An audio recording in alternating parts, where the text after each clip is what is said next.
El actual estallido social colombiano es un hecho trascendental y sin precedentes en la historia reciente, que debe ser analizado con toda seriedad informativa para comprender en toda su globalidad posible la verdad de los hechos, buscar salidas de resolución y ante todo propuestas de transformación a los problemas actuales de Colombia. Porque sí, esto tiene que cambiar, sí o sí, tarde o temprano. Al respecto existen medios honestos, informativos y realmente periodísticos, que llegan hasta el fondo de los hechos y los presentan con la profundidad apropiada. Y existen claramente las compañías de desinformación en el sentido estricto de la palabra, es decir, la difusión premeditada de información que a través del espectáculo y los discursos amañados distorsionan el sentido de la narrativa sobre un fenómeno social o un acontecimiento cualquiera. Las élites políticas y económicas necesitan que el pueblo, la ciudadanía, sea lo más ignorante, indiferente y apática como sea posible, reacia a tomar posturas y acciones críticas, a cuestionar el régimen por más injusto e infame que éste sea. De esta forma se garantiza que las voluntades sean aplacadas y el orden de cosas, basado en explotación, concentración de la riqueza, privatizaciones, corrupción, represión a toda escala, etc., se mantenga en el tiempo. La educación y sus principales agentes de socialización también cumplen un papel fundamental en la reproducción, perpetuación o también transformación de discursos e imaginarios. En los últimos 15 años el Internet y las redes sociales han ampliado el espectro de los medios informativos y comunicativos a los cuales acceder. Han quebrado el monopolio de los medios hegemónicos impresos, televisivos y radiales, convirtiéndose en un potente agente socializador, abriéndole paso a nuevos medios alternativos y fortaleciendo a los ya existentes, pero también ha potencializado al hegemón o sector dominante histórico, quien mantiene su poder e influencia renovando sus métodos de control selectivo día tras día y al son de la coyuntura.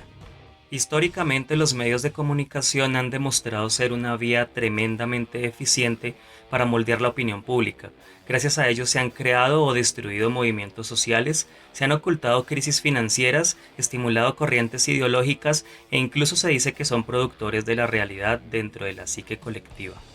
Vamos a analizar las 10 estrategias de manipulación masiva a través de los medios de comunicación, con ejemplos concretos del contexto colombiano y el estallido social actual. Esta teoría sintetiza la mayoría de estas eficaces prácticas, las cuales algunas son más evidentes y otras más sofisticadas e impredecibles. Este enfoque es atribuido popularmente al lingüista, politólogo y activista norteamericano Noam Chomsky, pero la autoría es al parecer del escritor francés Sylvain Timsit, basado en el libro de Chomsky, Armas silenciosas para guerras tranquilas. Tenía como objetivo evidenciar las herramientas psicosociales que permiten tener distraída a la gente de lo verdaderamente importante, haciendo que los verdaderos problemas económicos, políticos, ambientales y socioculturales sean invisibilizados a través de la manipulación premeditada de la opinión pública, con la ayuda de los medios de comunicación, logrando el objetivo de una sociedad domesticada, servil, funcional y hasta complaciente ideológicamente con el sistema. El tema es un poco denso, y los ejemplos que se pueden dar son innumerables, por eso este tema va a ser dividido en una trilogía, de la cual esta es la primera parte. Te invitamos a ver el análisis completo.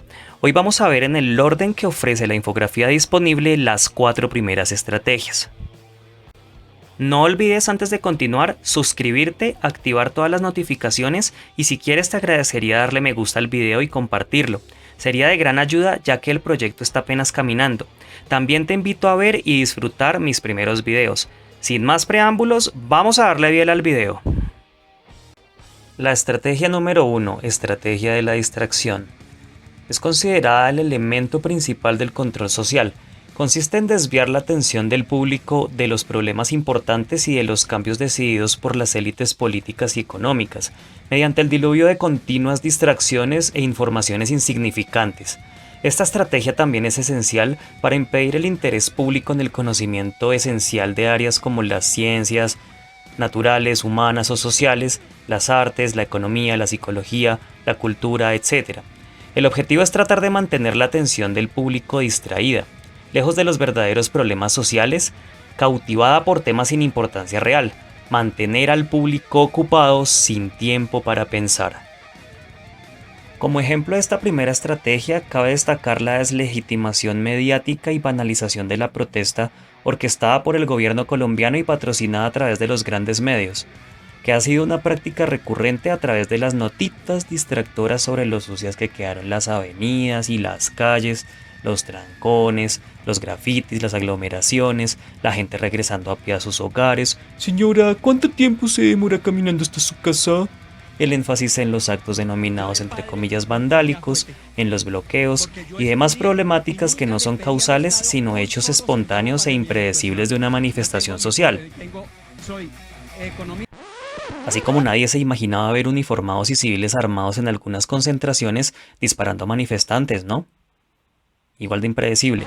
En fin, mucho pero mucho humo distractor, desviando la atención sobre el debate que se debe dar sobre temas complejos y sensibles, como las causas profundas, inmediatas e históricas de la protesta, la escalada de violencia desatada por la fuerza pública, sus cuestionables y documentadas acciones muy por encima de los protocolos y sin un ápice de la proporcionalidad que tanto se pregona en ruedas de prensa, tanto el gobierno y sus delegados como los tan honorables generales. Súmenle a eso el tiempo que dura la franja del noti sobre los avances de la novela repetida o del reality show de turno, suficiente para resetear muchos cerebros en nuestros hogares. Muy seguramente el ejemplo 2 va a levantar bastante arena, pero hay que hablar sobre cómo el tan amado espectáculo del fútbol televisado desafortunadamente también ha sido usado para mantener la fuerte distracción frente a los acontecimientos más recientes del estallido social colombiano. Esto no es un hecho baladí ni aislado. Atrás han quedado las noticias sobre el paro nacional, sobre cómo va la agenda de negociación, las reformas políticas y económicas impopulares que se vienen gestando durante el paro y desde antes, los constantes y repetitivos incumplimientos de lo acordado entre el comité del paro y el gobierno, sobre el hecho de que el comité ya no representa una porción muy grande e importante de la población que aún se manifiesta, que no es la primera vez que bajan los brazos y después no se sabe nada de ellos, sobre el surgimiento, fortalecimiento y crecimiento de movimientos sociales al margen de las cabezas convocantes del paro, sobre la criminalización y estigmatización de las expresiones de protesta y la ola incesante de represión por parte de miembros de las fuerzas estatales y paraestatales, reflejadas en las muertes, mutilaciones, desapariciones, violencias sexuales, entre otros vejámenes, además del tratamiento intransigente e indiferente que las esferas del gobierno y sus medios le han dado a las voces, expresiones y manifestaciones del paro, así estas sean pacíficas, artísticas o políticas, solo bala, plomo, detenciones arbitrarias, judicializaciones y establecimiento del orden a cualquier precio, así este orden sea injusto. Todo esto ha quedado atrás, se ha naturalizado y trivializado. Ahora la preocupación fundamental de parte de los medios hegemónicos parece que ahora son la Copa América, las eliminatorias al Mundial de Qatar, la UEFA Champions League y la Liga Colombiana. Y sí, disfrutemos de los partidos y demás manifestaciones deportivas, hagámosle, pero no perdamos de vista por ninguna circunstancia esta triste realidad social que estamos padeciendo, ni tampoco le sigamos el juego a las notas sensacionalistas, de pataletas de presuntos mesías futboleros. Esas son las notas insignificantes que también resetean y distraen, ojo con eso. Y sí, muy mal que con contadas excepciones, poco pronunciamiento de figuras del deporte con alta voz sobre la crisis social, y el aplauso para quienes sí lo hicieron. Aguantando estigmatizaciones desde su círculo de organizadores y parte del público que cuando les conviene se las dan de supuestos a políticos, que se dediquen a lo suyo, a su trabajo, que ese no es el escenario para protestar, que zapatero a su zapato. ¿Ah? Hágame el favor, ¿ha sido más mezquinos en la vida?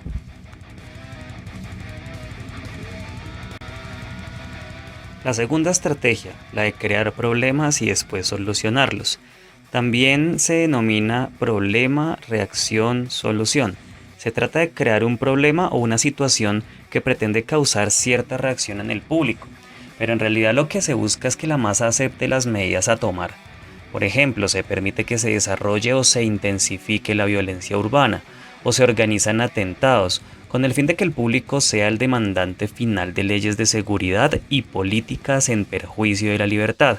Otro ejemplo sería crear una crisis económica para que se acepte como un mal necesario el retroceso de los derechos sociales y el desmantelamiento de ciertos servicios públicos. Ejemplo 1. Creación del problema. Días antes del inicio del paro, el gobierno decidió no dar su autorización para las jornadas de movilizaciones. Sugirieron que por razones de la pandemia.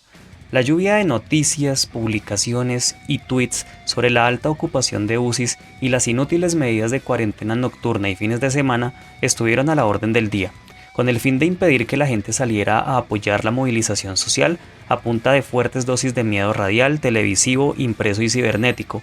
Esa sería la reacción. ¿Y la solución? Fácil, papu. Era permanecer encerrados y que se aplacen las movilizaciones mientras avanzaban y se aseguraban de manera inevitable las reformas que desde el paro se desarticularon o al menos postergaron, tributaria y a la salud por ahora.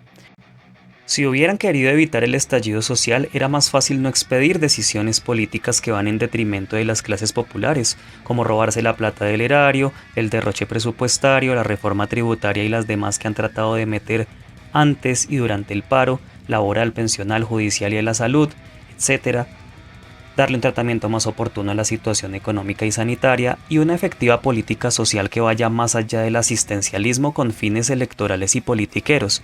No se desestima de ninguna manera la situación de pandemia, todos hemos perdido cercanos o seres queridos por ello, pero ese uso y abuso mediático de la crisis sanitaria para fines políticos, sin soluciones sólidas y concretas, no es que sea muy ético que digamos, ¿o sí?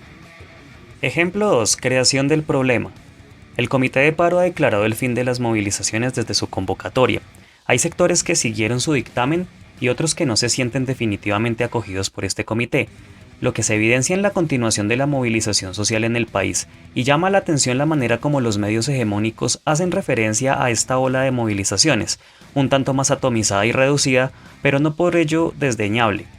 Que ya se levantó el paro, que ya qué más quieren, si se tumbó la reforma, que el presidente ya los escuchó, que ya dialogaron, que ya se ha logrado muchísimo más que antes, que dejen gobernar, que dejen trabajar, que los que siguen protestando en las calles solo quieren es vandalizar y fomentar la delincuencia, bla bla bla bla. Reacción: muchos sectores de la ciudadanía les cree a estos medios. Por algo son los hegemónicos, se siembra terror, se criminaliza la protesta y se crea el caldo de cultivo para lavarle la imagen al gobierno y a la fuerza policial y justificar la aprobación de medidas impopulares en detrimento de los derechos humanos. Ojo, mucho ojo con la supersolución. La normativa que quiere reformar el Código Penal y Disciplinario, dar superpoderes a la Procuraduría y resignificar los criterios de la protesta social apuntan en la dirección de esta estrategia. ¿Y la solución? Pues mija, a protestar solo como el gobierno quiere, por internet y si es en la calle sobre el andencito, sin incomodar a nadie. En Colombia se sabe manejar muy bien ese discurso y justito cuando la imagen del presidente Iván Duque está en sus niveles más bajos de popularidad, aparecieron los atentados a guarniciones militares de dudosa procedencia y a su persona, con cuestionables operativos de esclarecimiento de estos hechos. ¿Coincidencia? No lo creo. También cabe revisar quiénes son los que sabotean y se infiltran en las convocatorias de movilización, usándola con fines particulares. Frente a eso también hay que dar un debate serio y firme para fortalecer la resistencia y avanzar de verdad. La tercera estrategia, la estrategia gradual, se trata de lograr la aceptación de una medida inaceptable, aplicándola de forma gradual, lentamente, incluso durante años. Esa es la forma en que condiciones socioeconómicas radicalmente nuevas como el neoliberalismo fueron impuestas durante las décadas de 1980 y de 1990, haciendo privatizaciones, incrementando la precariedad, el desempleo masivo, el control salarial, no garantizar un ingreso decente, etc. Todos estos cambios habrían llevado a una revolución si se hubiesen aplicado de golpe. Bueno, un ejemplo que se ajusta al dedillo con esta estrategia de manipulación podría ser la pretensión del gobierno de meter las reformas tributarias del 2019 y 2021, basadas principalmente en que fueron presentadas como tal, como sacrificios que serían dolorosos, pero necesarios, y que serían la solución a cuentagotas a mediano y largo plazo a la difícil situación macroeconómica y presupuestaria, para apoyar el gasto social, fomentar el consumo y con ello la economía y con ello el empleo y bla bla bla bla bla, bajo la promesa de que las cosas mejorarán a futuro y que solo serán medidas de carácter temporal, mientras la situación se mejora. Vamos a meternos la mano al drill para subsanar la crisis económica provocada por el derroche presupuestario que el Estado mismo generó desde ministerios, presidencia y el Congreso, que no han practicado para nada la austeridad que nos piden. Ajá. No han sido gratuitos esos cambios en el lenguaje para suavizar lo que realmente son, atracos tributarios. Dizque ley de solidaridad sostenible, ley de crecimiento económico, y la respuesta a estas infames pretensiones, como hemos podido ver, ha sido contundente. Y antes de pensar en echarle la culpa a la gente que se manifiesta en las calles, insisto, ¿por qué no voltear la mirada a los verdaderos causantes de la crisis, es decir, a los de arriba, a sus decisiones y a su complicidad y complacencia con las élites económicas y su ambición rampante? Cuarta estrategia, la de diferir. Es otra forma de hacer que la población acepte una decisión impopular, presentarla como dolorosa pero necesaria, entre comillas, obteniendo la aceptación pública en el momento, con la promesa de aplicarla en un futuro. Es más fácil aceptar un sacrificio futuro que un sacrificio inmediato. Primero porque el esfuerzo no debe hacerse inmediatamente. Luego porque el público siempre tiene la tendencia a esperar ingenuamente que todo irá a mejorar mañana, entre comillas, y que el sacrificio exigido podrá ser evitado. Esto da más tiempo a la masa para acostumbrarse a la idea del cambio y aceptarla con resignación cuando llegue el momento. La propuesta de decretar estado de conmoción interior a raíz de las manifestaciones del paro ha sido una medida extrema que se ha planteado recurrentemente desde algunos sectores políticos. La han vendido desde muchos medios como necesaria para supuestamente recuperar el control del orden público, de un desorden que el mismo gobierno ha causado al desatar la inmensa ola de indignación. Decisión impopular tras decisión impopular. Sí, eso que diantres, que se declare abiertamente la dictadura por un ratico para todo el mundo, que nos controlen hasta las llamadas por teléfono y que le den más poderes absolutistas de los que ya tiene a nuestro cuasimonárquico presidente. Pero pues no habiendo más, pues se les salió de las manos el país y le echan la culpa a los manifestantes por ejercer su legítimo derecho a la protesta y de alzar su voz frente a la infamia depredadora y fascista del régimen, las élites políticas y sus decisiones en favor de las élites económicas, de las visibles y de las invisibles. Si así nomás y sin conmoción interior vean todos los casos de abuso de poder y de violaciones a los derechos humanos que hay, imagínense.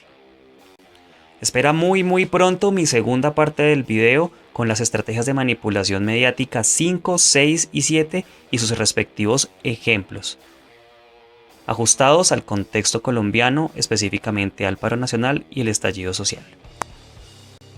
No olvides comentar, suscribirte, activar todas las notificaciones y si quieres te agradecería darle me gusta al video y compartirlo. Sería de gran ayuda ya que el proyecto está apenas caminando y también te invito a ver y disfrutar mis primeros videos. Desmantelando la escuela del mundo al revés, esto es Contraescuela. Nos vemos en el próximo video. Chao.